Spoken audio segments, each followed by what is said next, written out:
Cthulhu, the poster child of Lovecraftian mythos. Have you ever wondered how powerful he is? Well, I haven't, because I am an adult, you see. I do not have time to think about nonsense for children. Instead, I am way too busy thinking about nonsense for children. Speaking of, let's talk about nonsense for children. Specifically, is Cthulhu big Stronk? Well, let's find out. But first, I want to tell you his backstory. So, Cthulhu is one of the other gods. The other gods is a blanket term to refer to beings like Azathoth, Shub-Niggurath, Nyarlathotep, all those guys. As a group, together, I refer to all of them as the other gods. And Cthulhu is one of them. Now, the other gods, all of them are undimensioned. They do not have height, they do not have width, they do not have length. Because of this, they cannot interact with the physical realm, but by offering living sacrifices to them, the other gods can gain physical form, which is what they want. Cthulhu's endgame in particular is to come into the physical realm so that he can help the rest of the other gods come into the physical realm too. That is why he's referred to as a priest. As for what's going to happen once the other gods come into the physical realm, well, I'm sure you can imagine. Now, a long time ago in Earth's history, Cthulhu sent to Earth a group of beings known only as the spawn of Cthulhu, but for simplicity's sake, I'm going to refer to them as the Cthulhians. They were squid people. The Cthulhians landed in a supercontinent called Mu and started building a civilization, but more importantly, they built a city called R'lyeh, which is super important for Cthulhu. Now, here's something you need to know. In Lovecraftian mythos, humans are not the only life forms in the universe. There are aliens almost everywhere. There are even aliens living on the moon. When the Cthulhians landed on Earth, humans were not a thing yet. Instead, the planet was populated by two groups of beings. Well, actually, there were more than two alien races living on Earth, but for this video, only two of them are relevant, and those are a super advanced alien race referred to as the Elder Things and the Atlanteans, the people from the mythological Atlantis. Now, when the Cthulhians got to Earth, they went to war with these two groups. The Cthulhians were here to sacrifice people to Cthulhu after all, but it turns out that the Elder Things were too powerful because they were too advanced. Fun fact, in Lovecraftian mythos, magic and science are the same thing, so the Elder Things were basically space wizards. Anyways, the Cthulhians end up making a peace treaty with the Elder Things because they couldn't kill them, and then the Cthulhians focused their efforts on the Atlanteans. Here, the Olympian gods intervene and sink the entire continent of Mu, sending the city R'lyeh to the bottom of the sea. Yeah, in case you didn't know, surprise, the Olympian gods of Greek mythology exist in the Lovecraftian mythos. Now, with the sinking of Mu, the Cthulhians were going to die, but Cthulhu uses his magical powers and casts a spell that saves all of the Cthulhians inside of R'lyeh, and they remain there in some kind of hibernation state. The promise then is, once Cthulhu has been brought into the physical realm, he will awake the Cthulhians once more. After losing R'lyeh, the other gods retaliate against the Olympians and sink Atlantis. But now Cthulhu has a bit of a problem. The city he needs and the people who were working for him are now inaccessible. Luckily and conveniently for Cthulhu, R'lyeh will rise to the surface when the stars are aligned, because magic. So now all he needs are new employees, and would you look at that, it just so happens that the Elder Things just created all life on Earth, including humanity. So using his psychic powers, Cthulhu communicates with humanity, and he's like, "Hey humans, would you like to be gods?" Humanity then makes a deal with the other gods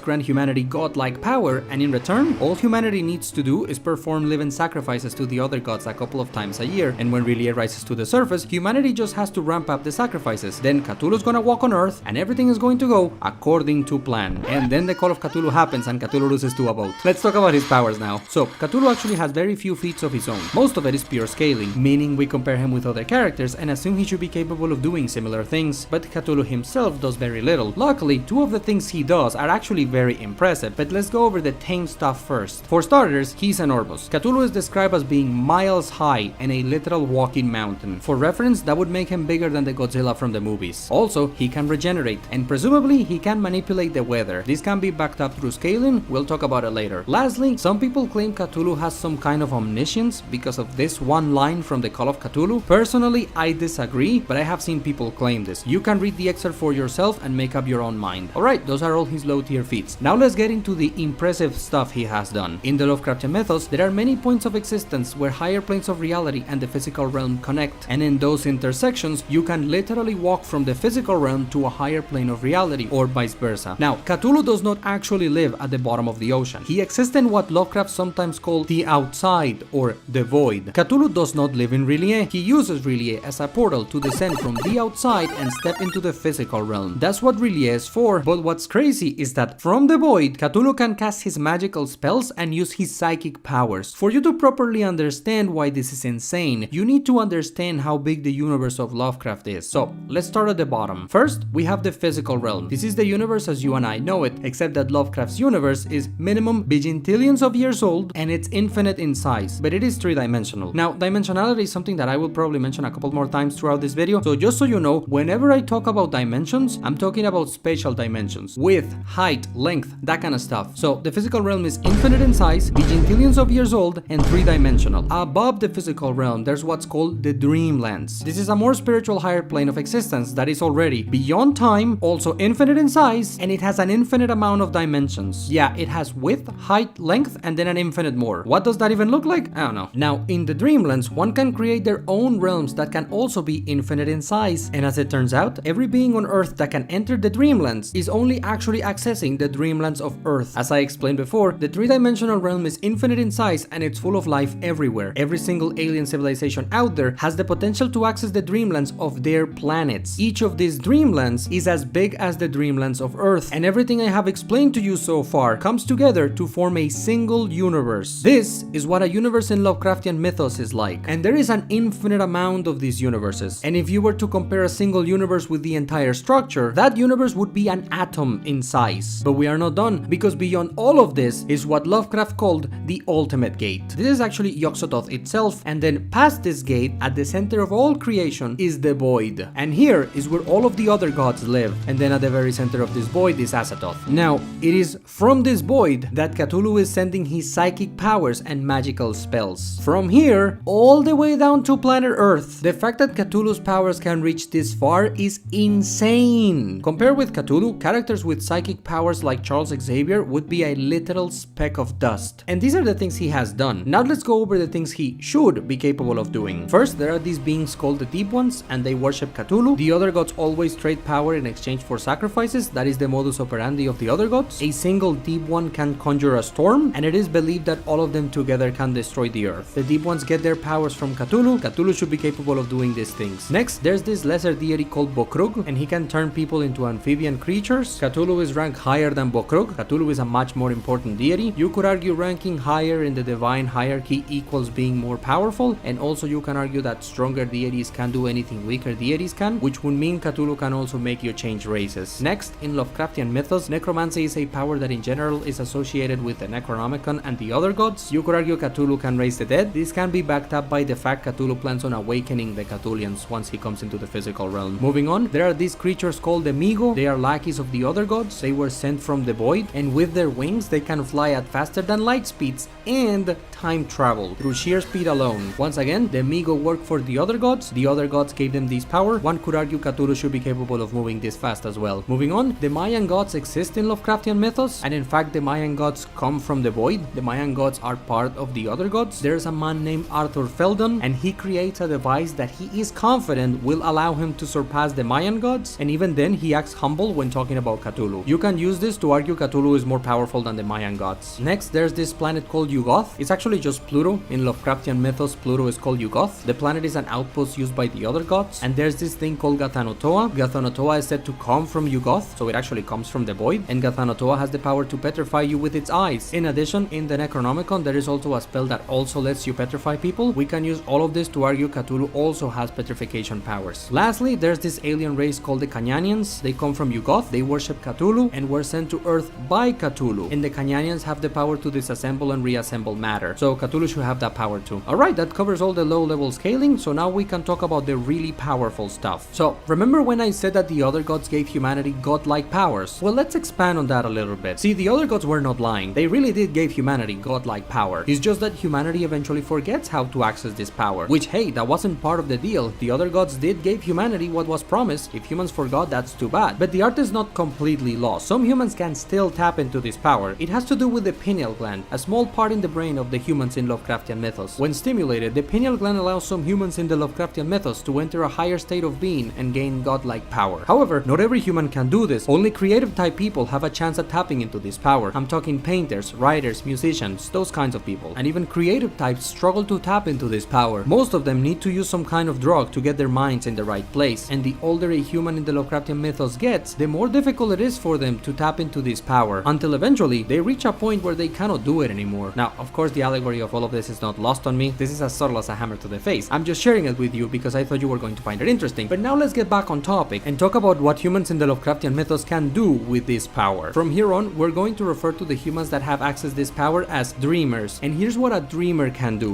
They can create their own realm that is infinite in size just by thinking about it. They can create life, perceive and interact with higher dimensional entities, and in fact, they can't just decide to transcend into places with more dimensions. They are eternal. The passage of time doesn't do anything to them. They can exist for eons. They can choose to reincarnate at any point in time, be it past or present. They can remember past lives. They become so powerful they can shake all the stars. Need I remind you, we are talking about all the stars in an infinite universe. They can easily and casually fly through space at faster than light speeds. They can transmute matter, and allegedly they can just do anything. But here's the most insane stuff. Dreamers become so powerful that if another person looks at them, it's like if that person was looking at a galaxy. Also, dreamers are capable of creating something that is better than something that was created by the other gods themselves. And as the cherry on top, dreamers can time travel, see the past, see the future, manipulate time however they feel, and they are actually just beyond time altogether. And if all of this wasn't enough, one time a dreamer fought a monster in space. They were light years away from Earth, and the explosion from their fight reached the Earth instantly. And then the night sky remained illuminated by the energy released from their fight for months. That is how much power the other gods gave to humanity. Not just one person, the entire race. This is a level of power comparable to the likes of Franklin Richards or Dr. Manhattan. And I want you to keep that comparison in mind from this point on, because now that you understand how powerful a dreamer is, we can make a little staircase. Things are about to get out of hand. See, in the Dreamlands, there are these things called zoogs. They are like little rat thingies, and a zoog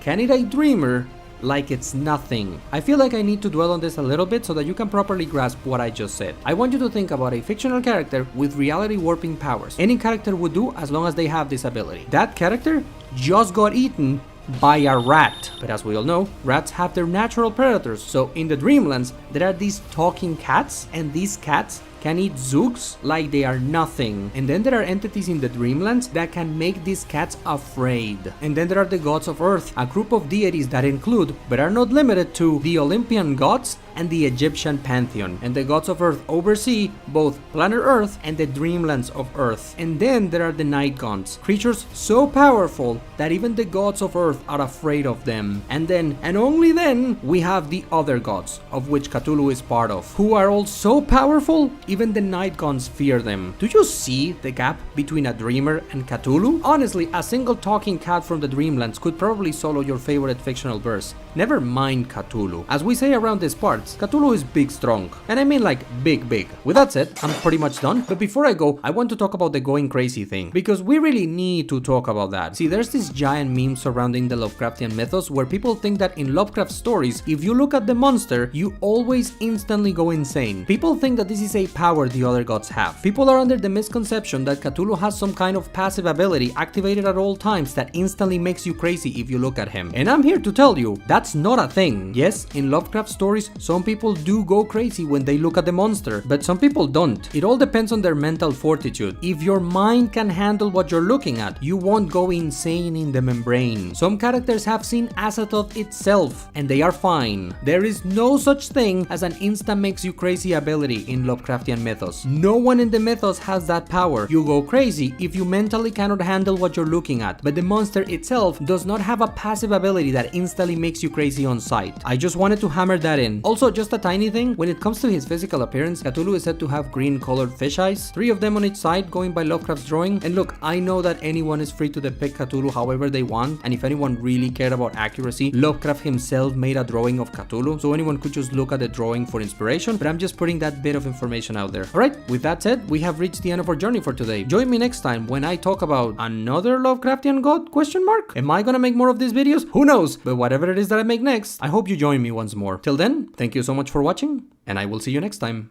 Shub-Niggurath, Black Goat of the Woods, an old mother with 1,000 young. Cool titles, but can she like punch Goku or whatever? Like, how powerful is Shub-Niggurath? Well, to properly answer that question, one would need to read all the stories Lovecraft wrote, and I'll have you know that I play Yu-Gi-Oh, so I don't read. But if I did have the capacity, here's how I would answer that question. So, Shub-Niggurath is one of the other gods. Now, I previously made a video talking about the powers of Cthulhu, and in that video I explained some things that are important for the cosmology Lovecraft invented. I don't want to punish recurring viewers, so I won't explain the same things again, which means I will go through this entire video assuming you have watched my video on Cthulhu. If you haven't, link in the description. So, as I was saying, Shub-Niggurath is one of the other gods, which means she lives in the void, and that by default makes her really powerful. Basically, everything I said about Cthulhu would apply to Shub-Niggurath as well. However, the other gods are not all equal. Some are more primal, more fundamental than others. Lovecraft once made a family tree for the other gods. In it, we can see that Cthulhu descends from a deity called Nug, and Nug in turn comes from Yog-Sothoth and Shub-Niggurath. And in a story called The Dunwich Horror, it is stated that Cthulhu has problems perceiving higher ranked deities. We are talking about Cthulhu here, and he can barely perceive them. That's how much beyond Cthulhu beings like Shub-Niggurath are. Remember the staircase from my Cthulhu video? Let's bring it back. Here's Cthulhu. Now let's make another step, and that's where Shub-Niggurath would be. So as you can see, she would be insanely powerful. But here's the thing, this staircase I made does not properly represent the gap between Cthulhu and Shub-Niggurath, because this staircase makes it seem like Shub-Niggurath is only slightly above Cthulhu. The reality is that beings like Shub-Niggurath are so beyond the rest of creation that compared to them, everything else is not real.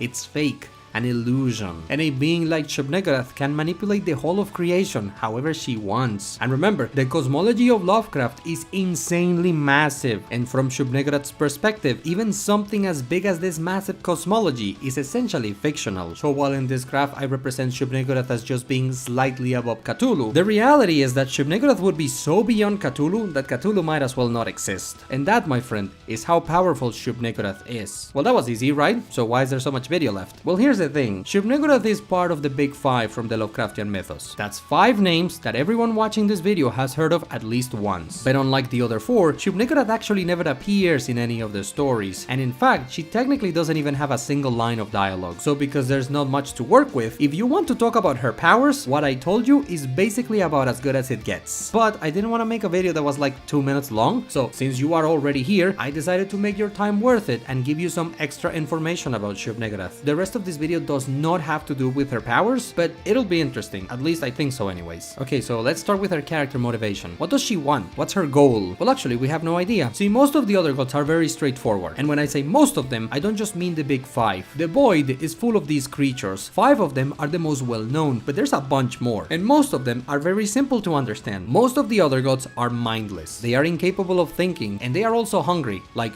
all the time. So they just want to eat. Outside the void there are things they can eat, they want to eat them. It is as simple as that. But Shub-Niggurath has shown that she has the capacity for thinking. See, back when Mu was at the surface, there was a guy named Tiog. He was the high priest of Shub-Niggurath, and his goal was to kill a monster called Ghatanothoa. However, he couldn't just walk to the thing and stab it, because anyone who looks at Ghatanothoa gets petrified. So in a dream, Shub-Niggurath herself grants Tiog a spell that would protect him from the petrification powers of Ghatanothoa. This shows that Shub-Niggurath is capable of thinking. She is not mindless. So the question is, if Shub-Niggurath can think and she is super powerful, why can't she achieve her goal, whatever it may be? That's assuming, of course, that she has any goal in the first place, and we can speculate about what her end goal could be, and I certainly have my headcanon, but Lovecraft himself does not provide an answer. So at least canonically, we don't know what she wants. We don't know, mystery box. The only thing we know for certain about Shub-Niggurath's personality is that, according to Tiog, for some reason, she really disliked Ghatanothoa. However, what Tiog says should be taken with a mountain of salt, because the actual reason why Tiog wanted to kill Ghatanothoa was because he believed that if he did, he would become so famous that people might even worship him as a god. Nevertheless, Shub-Niggurath did give Tiog the power he needed, which shows that A, at the very least, Shub-Niggurath was okay with her high priest trying to kill Ghatanothoa, and B, she is capable of thinking. We also know that she's been worshipped on Earth since like the dawn of mankind, which yeah, of course she has. Mankind made a deal with the other gods basically right after they were created, but aside from these facts, she is an enigma wrapped in a mystery. Okay, but what about her appearance then? What does she look like? Well, presumably like a goat. I mean, it is in her title, but in all of his stories, Lovecraft actually never describes her. What he does describe are her offspring. You probably know them by the name Dark Young, although you'll be surprised to learn that Lovecraft actually did not come up with that name. You won't find the term Dark Young in any of the stories Lovecraft wrote, because that term was invented by someone else well after Lovecraft died. But anyways, in his stories, Lovecraft only describes the offspring of Shub-Niggurath Shub-Niggurath once, and all he says is that they are black in color, they kinda look like goats, and they have fur. Presumably, Shub-Niggurath looks like her offspring, so she's also some kind of hairy goat thing. Speaking of her offspring, Shub-Niggurath is known as the goat with 1,000 young, but we don't know if this number is literal. Does she only have 1,000 goat children? Or is the number figurative, and by 1,000 Lovecraft just meant a bunch? We don't know. Alright, now let's finish this by talking about the famous expression, Ia Shub-Niggurath. The word Ia is from a language called Relayan. Relayan is the language of the other gods. As for what the word Ia means, Lovecraft never specifically explains it in his stories. It must mean something like hail or praise. The word Ia is not exclusive to Shub-Niggurath. We've seen the word used when talking about the Mayan gods, so presumably, as a way to show your respects towards something or someone, you use the word Ia followed by the name. Alright, that's pretty much all I have to say about Shub-Niggurath. Now let's go back to the original premise of this video and answer the question again. So, how powerful is Shub-Niggurath? She's more powerful than Cthulhu and more powerful than most things in her own verse. Even if there are other beings in the void who are as powerful as her, the fact that Shub-Niggurath can think would give her an advantage, because she can actually use her powers instead of being a dumb thing that only cares about feeding. So, in summation, Shub-Niggurath is big Stronk. However, let me be clear on something. I am not claiming she is the strongest, nor am I claiming she solos everyone in her verse. There are still beings in her verse who are more powerful than her. One of them would be Nyarlathotep, but that, as they say, is a story for another time. Alright, now I'm done. That's it. Thank you so much for watching, and I will see you next time.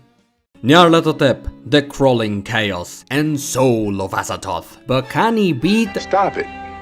Get some help. So, how powerful is Nyarlathotep? And will talking about power levels ever get me laid? Alright, enough goofing around because there's a lot to cover and I don't want to waste your time. So first of all, this video is part of a series about the Lovecraftian gods. Things I've explained before, I won't explain again. For proper context, you can find the previous videos in the description. With that out of the way, we can begin. But before we talk about his powers, let's talk about his backstory. So, Nyarlathotep is one of the other gods. In fact, he is the very soul of all of the other gods, and he exists to feed them. That's basically his job. Well, one of them anyways, because Nyarlathotep is also considered the messenger of the other gods. When someone makes a deal with the other gods, that person usually makes the deal with Nyarlathotep himself. Nyarlathotep basically represents the other gods and speaks for them. He is also loyal to the other gods, by the way. He acknowledges them as his masters. What's interesting about Nyarlathotep is that despite being a creature from the void, Nyarlathotep can leave the void at will and freely roam through all of the dreamlands unrestrained. That's why he is called the crawling chaos, because he moves around. The only place Nyarlathotep cannot go is the physical realm, but Nyarlathotep is very special, you see, because unlike most of the other gods, he can think, and he's actually very smart, so he figured out a way to circumvent this limitation. See, there's this thing called the Shining Trapezohedron. It's some kind of weird looking stone or gem. It was created in Yugoth, presumably by the Migo, and within the trapezohedron, Nyarlathotep stored some of his thoughts. Now, the trapezohedron is magical. If you are near it, it is going to make you want to look at it, and if you look at it, a sort of symbiotic link will be formed between you and Nyarlathotep, and then an avatar of Nyarlathotep will emerge into the physical realm. This avatar is called the Haunter of the Dark. It's a black giant winged thing that oozes acid, and it has 3 red colored eyes. It's important to note that even though he looks like a monster, the Haunter of the Dark is not a mindless beast. This avatar is capable of thinking, and he also does not stay like a monster forever. That's what the avatar looks like when he comes out, but he does not stay like that. Now, this avatar of Nyarlathotep is significantly weaker than his full self, but eventually the Haunter of the Dark gains more power. Presumably, this is done through blood sacrifices. What's really cool about this avatar is that if the person who looked at the trapezohedron is in the darkness, they gain the ability to see what the avatar of Nyarlathotep can see, but in turn, the avatar can see what the person can see, which means Nyarlathotep knows where you are. I find this such a cool idea. There should be a horror movie based on this concept. But back to the story, since Yugoth is close to Earth, the Migo dropped the trapezohedron on Earth. There, the Elder Things found it, and then the trapezohedron taught the Elder Things how to create Shoggoths. A Shoggoth is a weird amorphous monster. This has nothing to do with Nyarlathotep, by the way. I'm just sharing lore that I think is interesting. The point is the Shoggoths annihilated the Elder Things. That's how the Elder Things died. After the Elder Things, the trapezohedron was found by other civilizations, including the Atlanteans and the Egyptians, who are actually important to this story. In Egypt, a pharaoh named Neferka acquires the trapezohedron and summons Nyarlathotep's avatar. Eventually, other Egyptians discover what's going on, and they figure out the great secret about Nyarlathotep. I will talk about that in a moment, just let me finish this. The Egyptians then get rid of Nyarlathotep's avatar. The trapezohedron is left buried in some temple Neferka built, and as punishment for what he did, Neferka is erased from history. The Egyptians destroyed any records that Neferka ever existed. Fast forward a couple thousand years, the trapezohedron trapezohedron is rediscovered and the Hunter of the Dark is summoned a couple more times. During one of those times, Nyarlathotep went to Salem. Yeah, the Salem known for the witch trials. Turns out in this universe, Nyarlathotep goes to Salem and tells a couple of women, hey, do you want to learn magic? And that's what started the whole witch trials thing. Also, in this universe, witches are real. But anyways, as for the trapezohedron, the last thing Lovecraft wrote about it is that it's stored in some museum in the United States. Now, perhaps you noticed that the avatar of Nyarlathotep keeps being summoned. That's because there is a way to get rid of him, and the Egyptians figured it out. So what's the secret? To banish the avatar of Nyarlathotep, you must witness Nyarlathotep's true form and not die. Presumably, the way it works is that you use the trapezohedron as some kind of lens. You look at Nyarlathotep's avatar through the trapezohedron, you will see his true form, and if you can handle what he looks like, the Hunter of the Dark goes back to the void. Anyone can do this. It doesn't have to be the person that summoned the avatar. All you need is the trapezohedron and be mentally prepared for it. To give you an idea, a regular guy succeeds on banishing the avatar. He goes to the hospital after, but he's alive. So whatever Nyarlathotep's true form looks like, it can't be that bad. I mentioned this when I talked about Cthulhu, but it's worth repeating because this is a misconception that refuses to die. The other gods do not have a weird passive ability that instantly makes you crazy or instantly kills you if you look at them. If you can handle what they look like,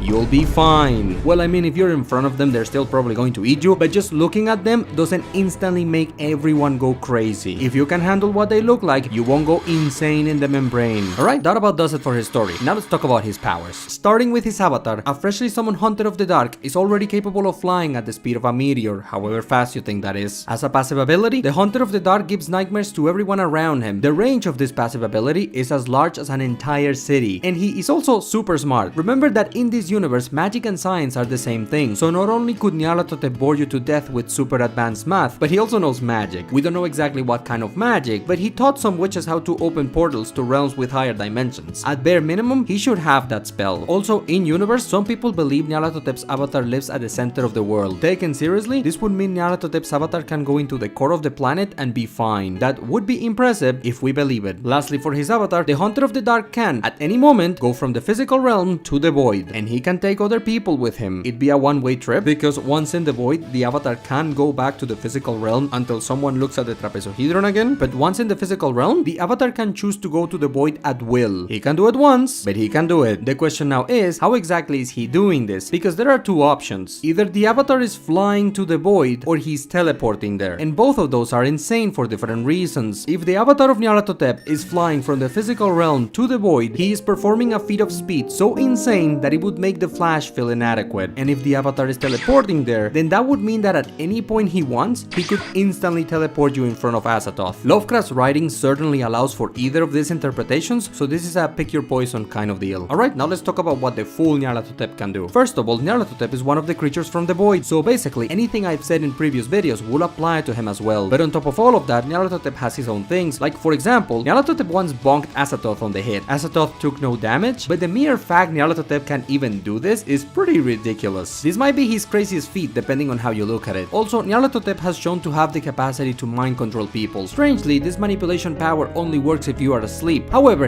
if Nyarlathotep wants you, going to sleep pretty much guarantees he's going to make you do what he wants. In addition, Nyarlathotep can shapeshift. It is said he has an infinite amount of forms, so he can look like anything, but he does have a preferred appearance. Most of the time, Nyarlathotep chooses to look like a tall, completely bald, faceless black humanoid figure, and he has hooves on his feet. But back to his powers, Nyarlathotep can grab all the gods of Earth from one place and dump them in another place. Let me explain to you why that's insane. In the fictional universe Lovecraft created, a deity like the Egyptian sun god Ra actually exists, and Nyarlathotep is moving a deity of that caliber with about as much effort as it will take you to grab your phone and put it somewhere else. But I am not done, because Nyarlathotep is the soul of all of the other gods. We know that in this universe, souls have power. Nyarlathotep being the soul of every single one of the other gods must mean that at bare minimum, Nyarlathotep has a portion of the power of every single one of the other gods. That includes Azathoth, Yog-Sothoth, and yes, even Shub-Niggurath. Now here's what you need to understand. The void is full of monsters, and every single one of them is insanely strong. Let me give you an example. There's these creatures called the amorphous flute players. They are the ones playing music to Azathoth, and as a side effect of the music they play, they create all the laws in this universe. If that's hard to understand, think of it this way. These These amorphous flute players are creating the laws of physics, and they are doing that just as a side effect of playing music. That's how powerful the creatures in the void are, and Nyarlathotep, as the soul of all of them, should have power from all of them. So now we can finally bring back our good friend the staircase, then we can make another step, and that's where Nyarlathotep would rank. So to answer the question of this video, Nyarlathotep is too powerful. To put it in Dragon Ball terms, Nyarlathotep has a really big number. I am of the opinion that there are only 4 beings in his verse that could fight him. Put those 4 aside, and Nyarlathotep could solo his entire verse. He is undoubtedly, undeniably, and expectedly Big Stronk. Now, while Nyarlathotep might not be the absolute most powerful entity in his verse, he is definitely the most dangerous, because other monsters in this universe might show up in front of you putting up a show, being big and loud and saying, "Blah, I'm gonna eat ya, I am the end of all things." But Nyarlathotep won't do that. Instead, he will show up looking like some kind of important figure so that you will listen to him, and he's going to be very polite and very well spoken, and he's going to put all the stars at your feet and tell you how awesome you are, and that thing you think you really want, Nyarlathotep is here to give it to you, and all you need to do in exchange is just do him a little favor. It's gonna be something really easy, and he'll even help so that it's even easier. How cool is that? And once you accept, he's gonna send you to the void and feed you to Azathoth because you were dumb enough to trust him. That is how Nyarlathotep operates. He is extremely powerful, extremely old, extremely smart, and extremely evil. If telling you that you are the most powerful and special person in the universe gets you to do what he wants, he will do that. He will lie without hesitation, and that's why he's the most dangerous. Alright, that was a lot, but we did it. We are done. Or at least that's what I would like to say, but I still have some miscellaneous things that I want to quickly go over. Number 1, Nyarlathotep is said to have all knowledge. You can use this to argue he's omniscient. I would disagree, but you can do that if you want to. Number 2, Nyarlathotep has enough power to, at bare minimum, ruin the surface of planet Earth. Problem is that we don't know which Nyarlathotep is doing this. If it's the full Nyarlathotep, it's no surprise he could do this. But if this was done by his avatar, then the question is, does the avatar have this much power from the moment he is summoned, or is this the amount of power the avatar can gain over time? We don't know. Number 3, in universe, the Egyptians believed that Nyarlathotep would arise on Earth during what they call the Year of the Black Goat. But to summon Nyarlathotep's avatar, all you need to do is look at the trapezohedron, so the Egyptians were wrong. However, these two facts can easily be reconciled by assuming that every time Nyarlathotep was summoned, he was being summoned during the Year of the Black Goat. Number 4, Lovecraft once implied that the King in Yellow and Nyarlathotep are the same being. This does not make sense, but Lovecraft once implied it. And finally, number 5, Nyarlathotep is said to be the father of the million favorite ones. In my opinion, these favorite ones would be the Migo, but Lovecraft never elaborates on this. He just mentions it one time and then never again. Technically though, based on this, Nyarlathotep has children. Alright, now I'm done. For real this time. Join me next time when I finally get to the big one, Azathoth.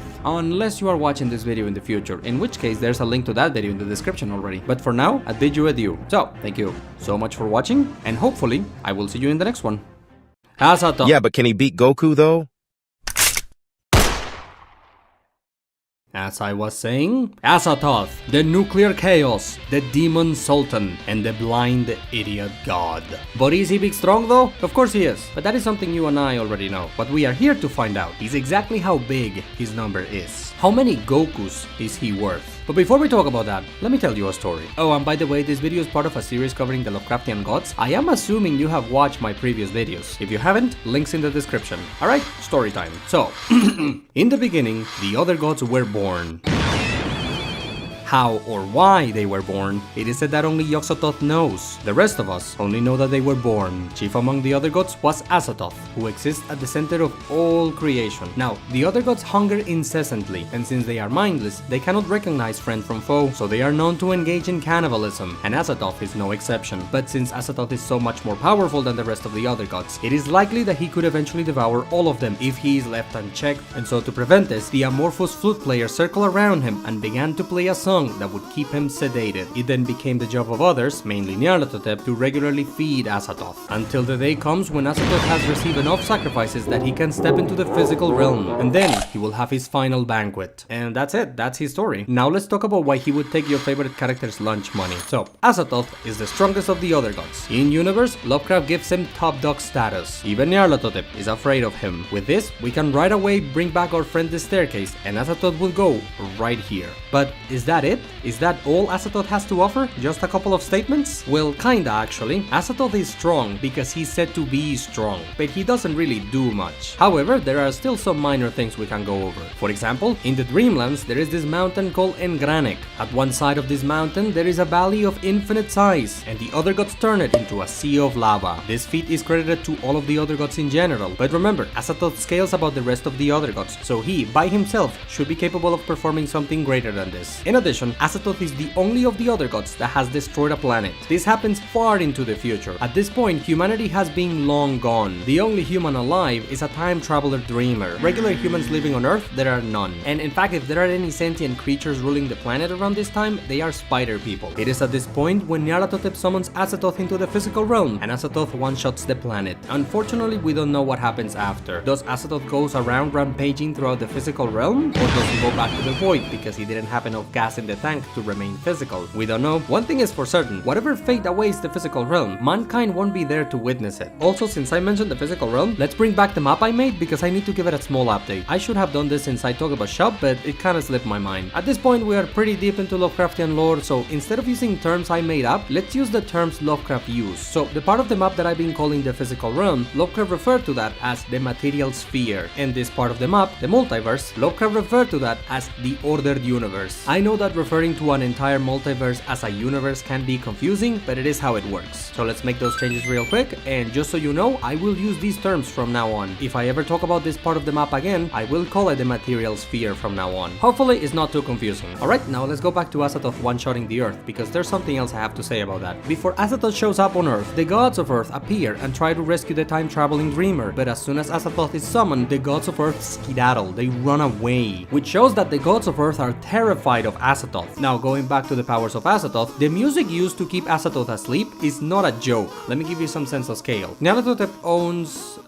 how do I put this in a way that doesn't trigger the algorithm? Nyarlathotep owns non-paid servants, and these servants have trumpets. The sound from these trumpets can one-shot night guns. And now, the amorphous flute players are exponentially more powerful than the trumpeters of Nyarlathotep. And not only are the flute players more powerful, but the music of the flute players is exponentially stronger. And Azathoth is being blasted 24/7 by this really strong music produced by these really strong guys, and all it does is that it makes them sleepy. And finally, before I move on to something else, Azathoth is really big. In general, Lovecraft tends to compare the other gods with planets and stars, and that already makes Azathoth a really big guy. For you. But in addition, Azathoth is said to be boundless. Now, this can be taken as a reference to either his power or his size. If we take it as a reference to his size, this would make Azathoth infinite in size. Alright, that's it. That's all I have to say regarding the powers of Azathoth. Now let's talk about his weakness. What? Weakness, I hear you exclaim. That's right. See, from the very beginning, I've been purposely withholding a little piece of information from you, because I was waiting until we got to this moment. The other gods have a weakness to light. It hurts them, and with enough of it, you can even kill them. This applies to all of them, even mighty Azathoth. And now that I said that, all Dragon Ball fans that care about power levels will unanimously cheer in glee and victoriously declare, yes, we did it! Goku's ki naturally emits light.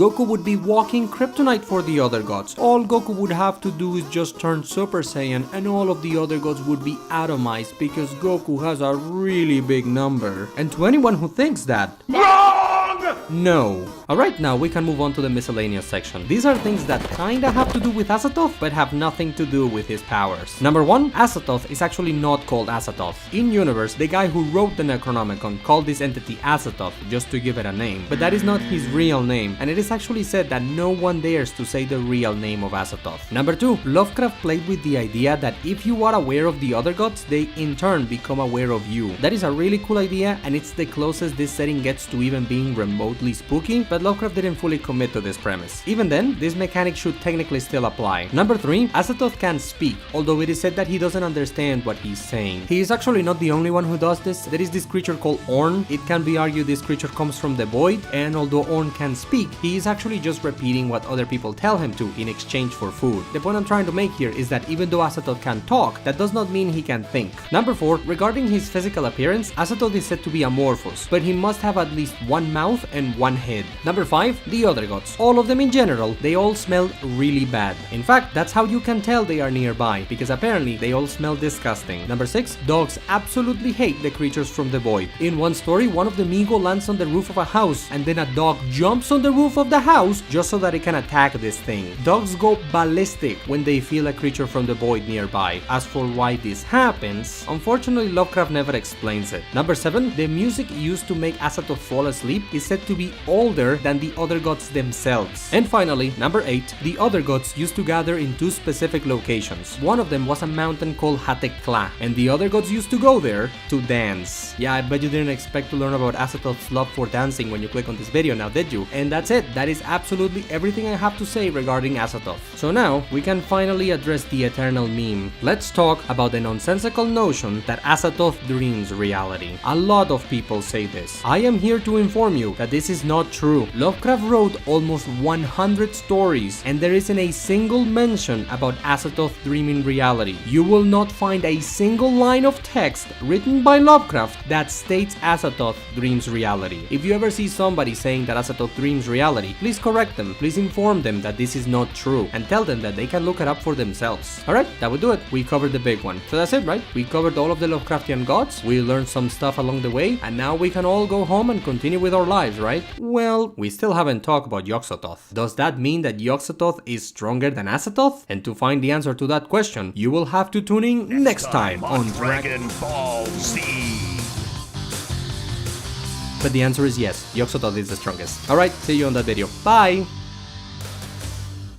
Yog-Sothoth, the Beyond One, the Kian Gate, the All-in-One. Have you ever wondered how powerful Yog-Sothoth is? And will people leave me comments asking me if Yog-Sothoth can beat Goku? Honestly, I hope so, because the whole "but can he beat Goku though" is a funny meme. Now before we begin, here's my usual disclaimer. This video is part of a series covering the Lovecraftian gods, and honestly, this is probably the last video in that series. If you have not watched my previous videos, please watch them. You can find a playlist in the description. I am not trying to farm views here. To truly grasp the power of Yog-Sothoth, watching my previous videos is required. Now usually before I talk about powers, I like to cover the story of the character. Unfortunately, this time I cannot do that. Not because I don't want to, but because Lovecraft did not give us much information about Yog-Sothoth. We know some very minute things about him, but that's not enough to form a narrative. So, without a story to recount, we can jump straight away to his powers. Yog-Sothoth is the strongest thing in the fictional setting created by Lovecraft. But what exactly is it that makes me declare Yog-Sothoth as the strongest? Well, actually, it's very simple. Yog-Sothoth is the entirety of the fictional setting created by Lovecraft combined. From the smallest of bugs to the greatest of deities, everything in this setting is Yog-Sothoth. Imagine if all of Dragon Ball was a single guy, the 2 Xenos, the angels, the gods of destruction, all mortals, the 12 universes, all timelines. Imagine if everything in Dragon Ball was fused into a single being. Imagine if all of DC Comics was a single guy, all of Marvel or Pokemon, Digimon, whatever franchise you want. If there is a character that is the entire setting combined, that character would not just be strong, but it would be the strongest thing in that setting. And that is what Yog-Sothoth is. That is why he is called the All-in-One. And yes, even all of the creatures in the void are part of him. Yog-Sothoth is even stated to be superior to all of the creatures in the void, and he is flat out said to be omnipotent. This is a word that Lovecraft does not use for any other character. In 100 stories written by Lovecraft, the only character that is said to be omnipotent is Yog-Sothoth. And that is not the only Omni he has, because it is said that Yog-Sothoth knows everything, and if you think about it, he should be omnipresent too. Having said all of this, we can bring out our good old friend the staircase, perhaps for the last time, and while you might expect Yog-Sothoth to be placed here, the reality is that Yog-Sothoth does not belong anywhere in the staircase, because Yog-Sothoth is the staircase. From here to here, every single character in the staircase, they are all part of Yog-Sothoth. And yes, that includes Azathoth. And look, I know that some people are skeptical about Yog-Sothoth being more powerful than Azathoth, but think about it this way. Azathoth may be the most powerful being in the setting, but Yog-Sothoth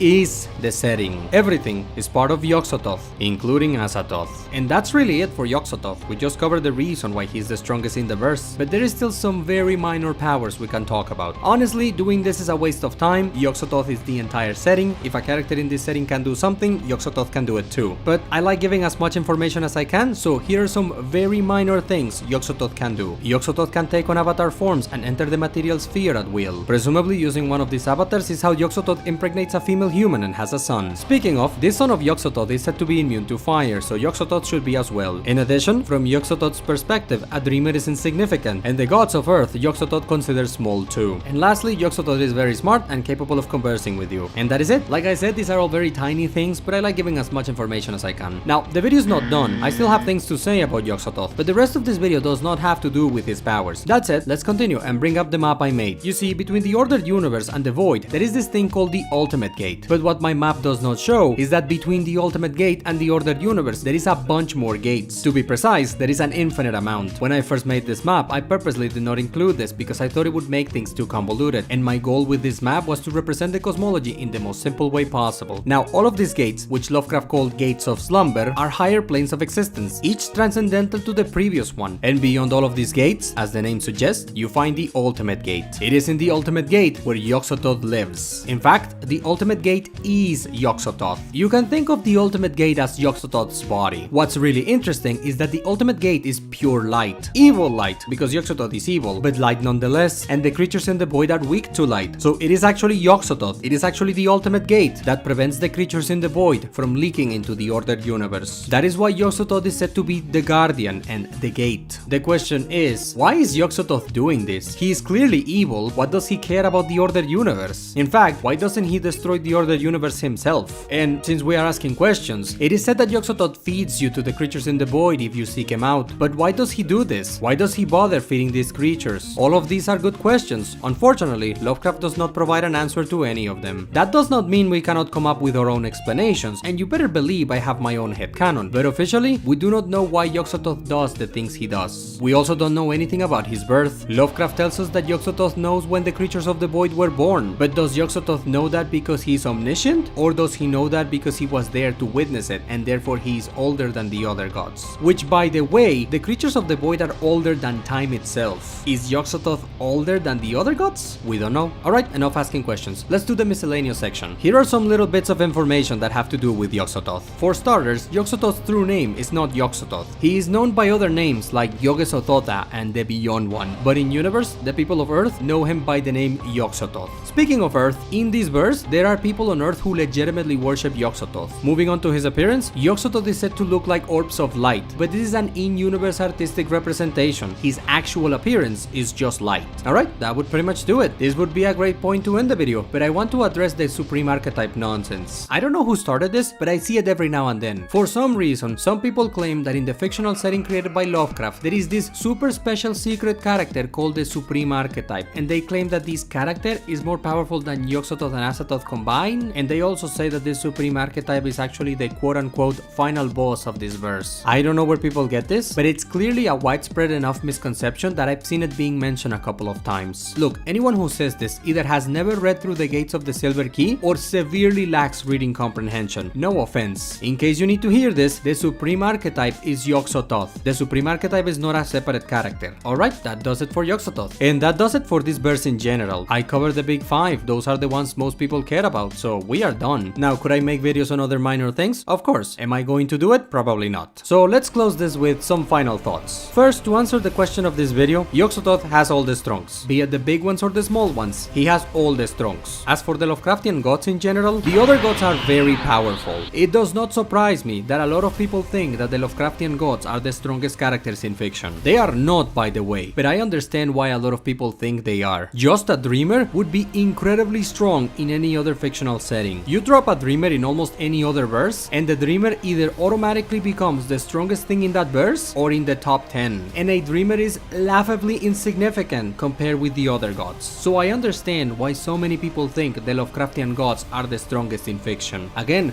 let me repeat this. They are not, but I understand why a lot of people say this. All in all, this is a very cool verse. Very strong, generally well written, and full of very interesting ideas. Say whatever you want about the man, but the setting he created, 10 out of 10 in my opinion. Having said this, we reached the end of our journey. If you've been with me since I started this series by talking about Cthulhu, I thank you from the bottom of my heart. And whether this is your first video of mine or simply the latest one, I sincerely thank you for watching, and hopefully I will see you in whatever it is that I make next. Until then, take care.